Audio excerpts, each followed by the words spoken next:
Welcome back to Latte Hour. I want to start off reminding you all that education is a conversation, and that's what we seek to do here, is to bring thought-provoking topics to encourage a conversation, deeper research, and ultimately change.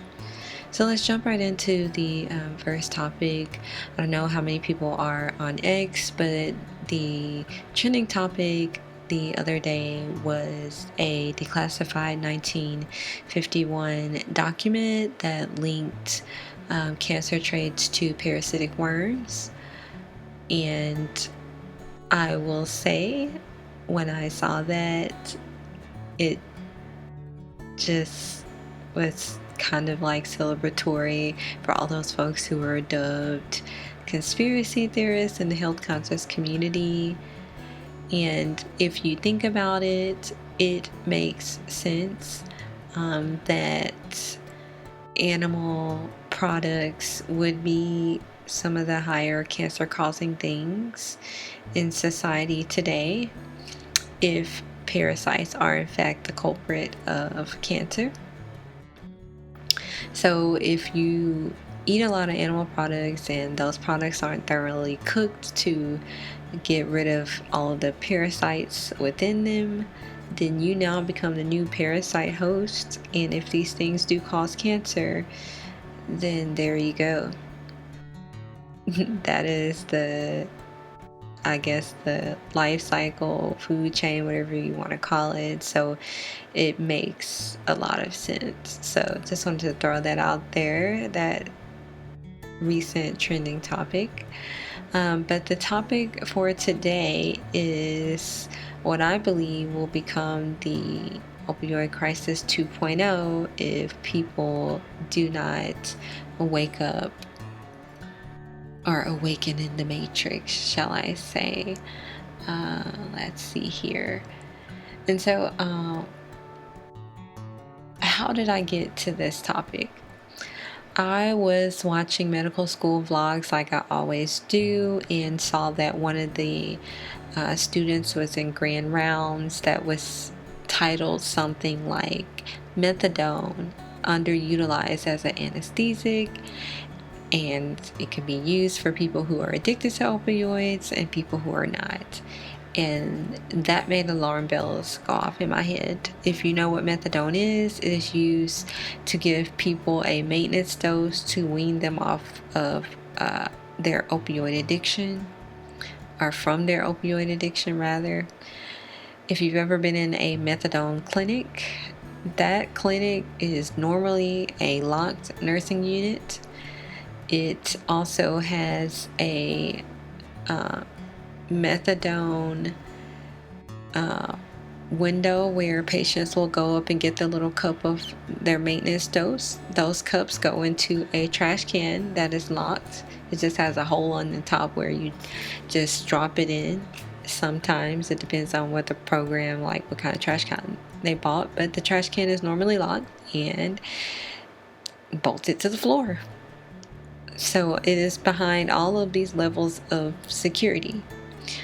And so to suggest that methadone be used as an anesthetic for people who are addicted and for people who are not, to me just sounds like opioid crisis 2.0. I'm like, who is suggesting this? This in all of my education makes no sense. It makes no sense. And I'm sure in the intellectual rounds, or shall I say, people who try to sound smarter than they really are, they might think that makes sense. It makes no sense if you think about it real hard.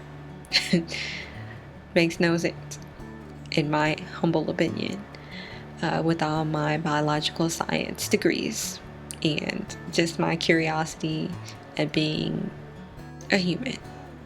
It makes no sense.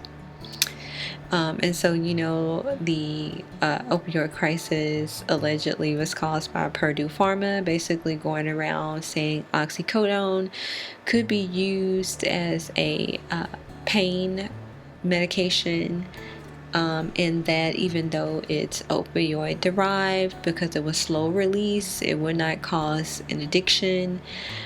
We found out through the court cases and just real life examples that were provided. And I'll say everything here is alleged.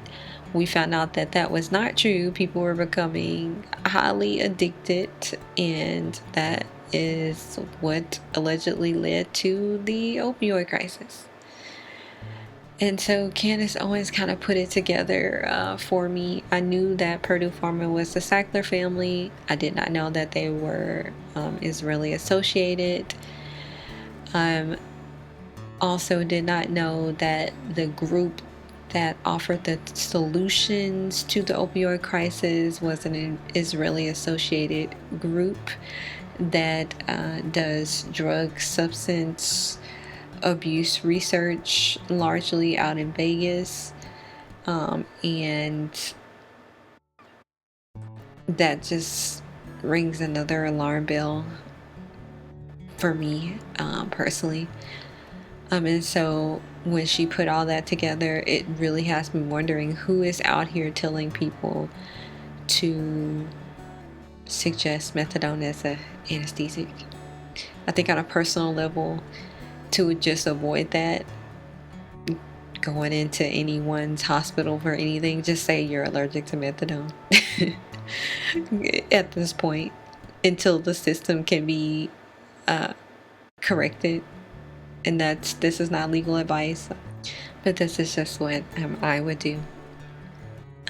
So yeah, that was what I wanted to discuss today, what I believe is the tailoring of the opioid crisis 2.0. And then I also found it interesting that the Federal Register has the FDA,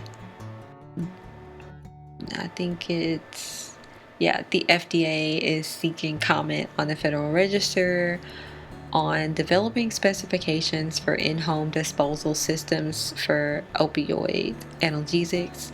So basically, unused opioids, they want people to be able to dispose of those safely at home.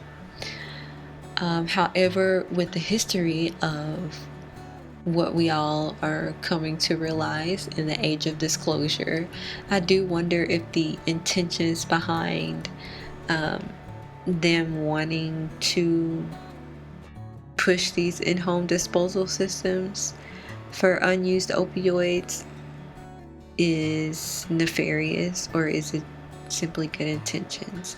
So if anyone has any additional information outside of what was provided by the docket